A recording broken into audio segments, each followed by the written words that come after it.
Morning once again. It's a wonderful day today. So, nandito tayo muli at tayong babalik no, sa itong mga ilang araw hindi tayo nakapag-upload. So, apektado tayo nitong patuloy na pag-uulan no. Kaya na hindi magandang pangangatawan at nakatrangkaso tayo. So, ngayon, babalik tayo muli at tayo yung sama-sama. So, nabihis ko na rin kayo. Hindi tayo nakapag-upload. So, ngayong araw no, video natin no, ay itong pagbibigay natin sa ating mga alaga no. So, yung piniprepare ko sa madaling araw at nagbabalik na naman ako ng pagtatatad ng sahan ng saging no. Dahil pinapakain ko lang itong sahan ng saging itong sa labas, itong mga maskubidak no. Kung pure darak lang ang binibigay natin ay talagang dapat haluan natin dahil mabilis nila nauubos. Pero pag meron silang darak ay sahan ng saging ay maganda-ganda at kahit papano meron silang minunguya no? So ngayon itong binibigay ko na tinatadkad ng saging ay para lang sa mga maskubidak at hindi ko na rin silang binibigyan ng feeds no. Ang nakakayanan na lang natin ng bibigyan ng feeds itong ating mga alagang nangingitlog no? So yung mga itlog na nalilikom ko ay yung din yung binibinta ko ng mura lang no? Ginagawa kong table egg, supposed to be dapat fertile eggs, so wala naman naghahanap ng fertile eggs, so ginagawa ko na lang na table egg. So maganda nga yung resulta dahil ang feedback sa atin ng mga namimili, so nagugustuhan nila dahil yung isang namimili sa atin hindi sila nakakakain ng itlog, pero pagdating sa itlog natin nakakaapat sila tuwing kain niya, 4 na piraso. So napakaganda ng pakiramdam niya na nakakain niya. Kasi ito nga at yung binibigay natin sa ating mga manok kaya mga masusustansya. So although hindi tayo nagbibigay ng ito sahan ng saging dahil sinubukan kong bigyan sila ng sahan ng saging, so nagbabawas no, babawas ng pangingitlog.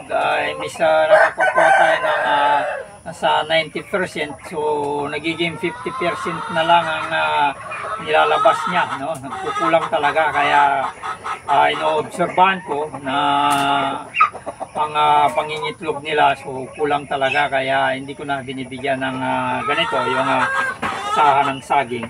So binibigyan ko na lang ng sahan ng saging itong mga natin, mga alaga natin sa labas.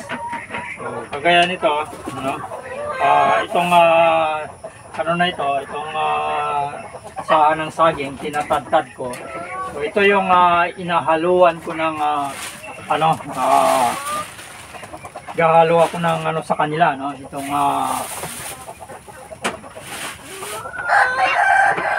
ito no, inahaluan ko ditong darak no, rice bran. So yan, so haluan ko siya ng 2 or 3.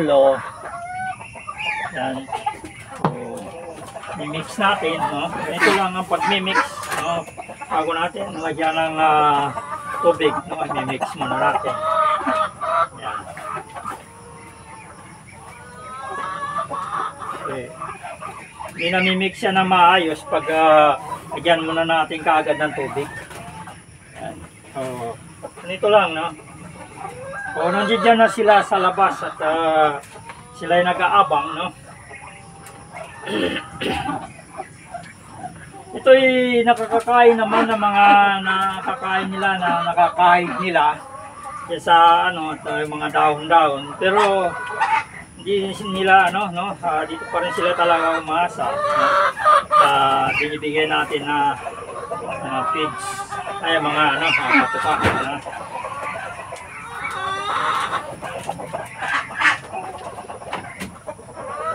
yan, na-mix na natin na maayos no.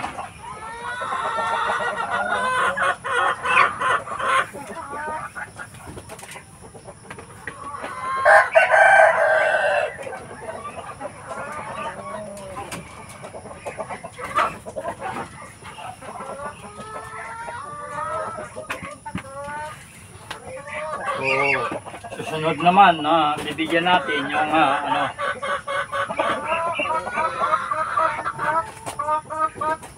ito, yung haluan natin ng konting tubig at saka feeds. Ito na yung binibigay natin sa mga alaga kong mga nangingitlog. Haluan natin ng konting tubig.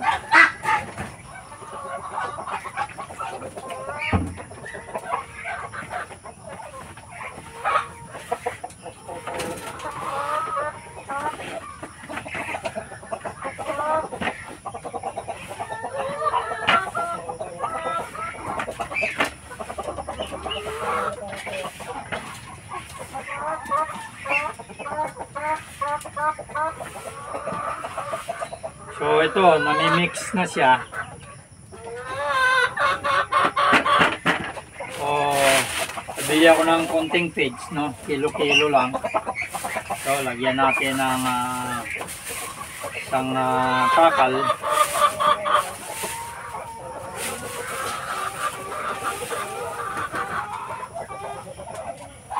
So, ito na, sa lahat sila, ito na yung binibigay ko. Bumili rin ako ng Gallimax tray para sa yung mga dumalaga, no?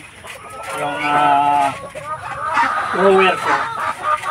So, binibigyan natin sila ng pero pag wala tayong pambili o napipilitan sila na natutuparin yung binibigyan natin na mga darak, no? Itong ipanang palay.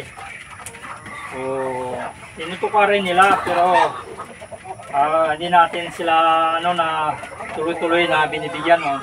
Dahil siyempre gagawin natin silang mga materyales. So, kailangan natin silang pangalagaan rin yung kalusugan nila. So, magbibigay rin sa atin ng itlog yan. So, ngayon, ito na, bibigyan na natin yung ating mga manok na nangingitlog. Ito yung darak na inaluan natin ng konting feeds. So yan na, no? At nakalabas na nga yung sumunod na yung mag-isang buwan. Yan, nakihalubilo na rin. Hindi sila mapigilan, no? Kahit gagawin kong pagkulong sa kanila na nakakalusot pa rin sila sa kulungan nila. Dahil screen lang yung yung net lang ang nilalagay natin. So lumalabas pa rin. So napabayaan ko na lang, no, na makipagsapalaran dito sa mga kasama niya, itong mga malalaki. Dahil ito nga, kaya nga hindi ko sila pinapalabas kagad dahil marami nang napipilayan dyan na naapakan itong mga malalaki. So nakikita po niyo yung isang balde na inanda natin pagkain. So ubos na rin, no? Ganun kalakas silang kumain, no? Ito po yung pinaghalo nating tinadtad na sahan ng saging at darak, no? Yung darak at saka sahan ng saging. Hindi na tayo nagbibigay sa kanila ng feeds, no? So siyempre malalaki na yan at kaya na nila mag-survive. So ito yung kagandahan nitong mga Muscovy, no? Wala ganong alagaan mo lang siya na mga isang buwan na hindi sila pwedeng mabasa, no? So kagaya niyan, no? Kaya na yan makipagsabayan sa mga mahirap lang, masilan lang diyan yung hanggang ilang weeks, 2 weeks, hindi pa talaga pwedeng ilabas sila dahil pupunta sila sa tubig, yung pusod nila na babasa. So yun yung sanhinang ikinakamatay nila. Pero pag ganito na malalaki na, no, kaya na nilang lumaban sa ganitong mga sitwasyon, no? Yan, nag-aaway-aaway pa sila, no? Yan, kita po ninyo. At kagandahan nitong wala na tayong binibigay na mga immunize, hindi kagaya ng manok na nag-immunize tayo. Pero itong 10 piraso na lumalaga na manok ko ay hindi sila nakatikim ng no? So susubukan natin kung anong mangyayari sa hindi tayo nag-immunize sa kanila, no?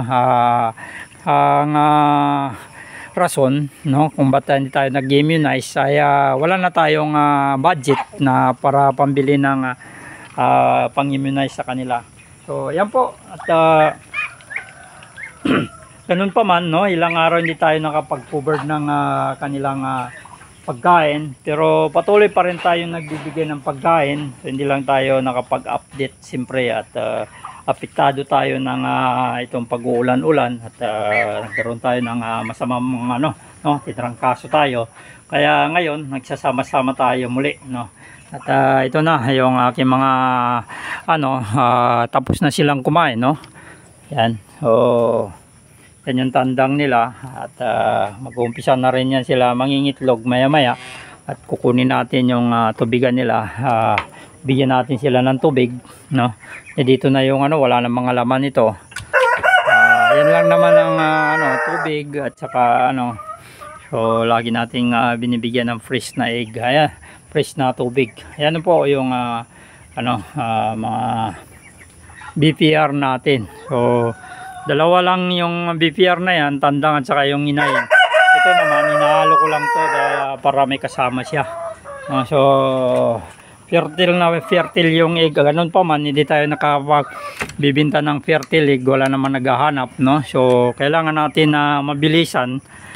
Table egg, kulang pa nga sa ating mga kababayan dito yung table egg. Mga kapitbahay lang ay kulang yung table egg natin, no. So kailangan pa nga natin kung dapat masuplayan yung mga kliyente natin na nagmi-message ay nasa 100 dapat yung inahin natin, no. Pero sa ngayon hindi pa natin kaya, no, dahil natigil kong magpapapisa dahil wala tayong may bibigay na pagkain nila. So ito lang muna yung bibigay natin ng bibinta natin yung mga itlog nila, at gagawin table egg para meron silang pambili ng patuka, no. Ayan, ito yung black astrolop natin. So tatatlo na lang yung inahin na yan dahil namatayan na ng isa, no. So ipakita ko na rin yung mga dumalaga, no. Ito yung mga dumalaga. Ayan. So yan, maaga pa, wala pang gana kumain yung isa, yung tatlo. So ito nakikita ko, no, tatlo na naman yung lalaki. So yung babae 7, pero nahaluan sila ng native. Yan, kumakain sila sa binibigay kong sahan ng saging. So bibigyan ko sila ng darak na may feeds. So yan po, magandang umaga, happy farming.